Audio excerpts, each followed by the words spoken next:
can make you feel like you cheated death. Some true crime stories make it harder than others to convincingly distance yourself from the victim.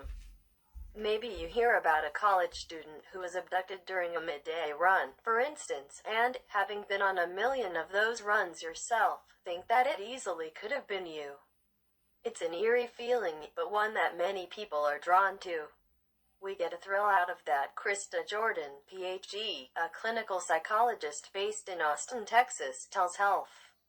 It's like if you've ever heard someone say, "Oh my God, that plane crashed. I know somebody who was supposed to be on it but they got rescheduled at the last minute." There's this feeling of having cheated death in some way. That could be because as humans, we're uniquely aware of the fact that we ultimately can't cheat death. The primary thing that any organism is trying to do is not die, Jordan says. But humans, as far as we know, are the only ones who know that you can't do that, and so that creates this massive amount of anxiety that we have to manage.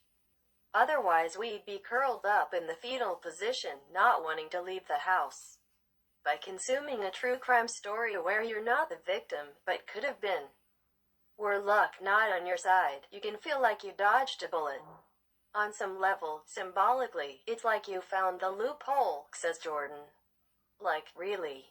Maybe I can cheat death. It lets you explore the dark parts of humanity. Human beings are naturally curious about other human beings, even if those other human beings aren't sordid criminals. But if they are, well, then we're really curious. It's that shock value that attracts you. When you've seen something you've never seen before, or you hear something you don't hear about very often, says Jordan. She also thinks a phenomenon called the negativity bias could be at play. That's where the brain pays more attention to negative information than positive information, she explains. So finding out about the ins and outs of what makes someone a serial killer is more interesting than finding out the ins and outs of what makes someone altruistic. Because it's the most negative thing you can think of. You might also be drawn to true crime because it gives you a closer look at people who completely disregard social norms. A person who is a serial killer doesn't care about consequences, doesn't care about victims. He only cares about what he wants, says Lovin. There's a part of us that's fascinated by that. Because we don't live that way. We have to think about the consequences. There's that part of us that's like, wow, what would that be like? It allows you to access your own dark side. If you find true crime appealing, it could be in part because it gives you an outlet for your own negative emotions. This goes back to Freud and Jung, Jordan says. For different reasons, they both felt that people needed to have a means to sublimate the natural inherent drive of aggression. So you can listen to a true crime episode about somebody who dismembers and eats their victims and begin to picture in your mind all of the things that are being talked about. You get a bigger bang for your buck than if you were fantasizing about a kickboxing class.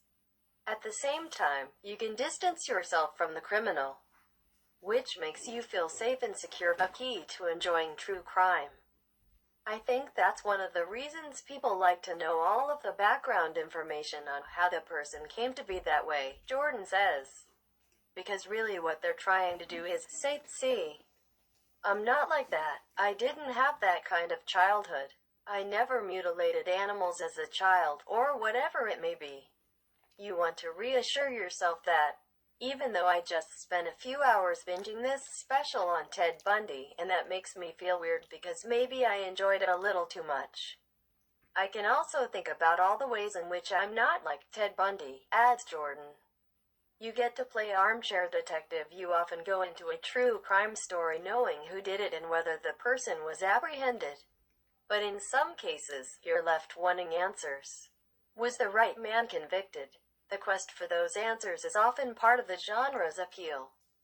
The reason that we managed to become the apex species is that we're fantastic problem solvers, says Jordan. If we don't have problems to solve, we actually get restless and uncomfortable. True crime stories give our brain something to chew on in our downtime. It also taps into our innate desire for a fair outcome. We want the morality tale, says Lovin. If we think someone has been wrongfully accused, that shakes up our whole world view that criminals get caught and justice is served. It also scares us. It's anxiety-inducing, adds Levin.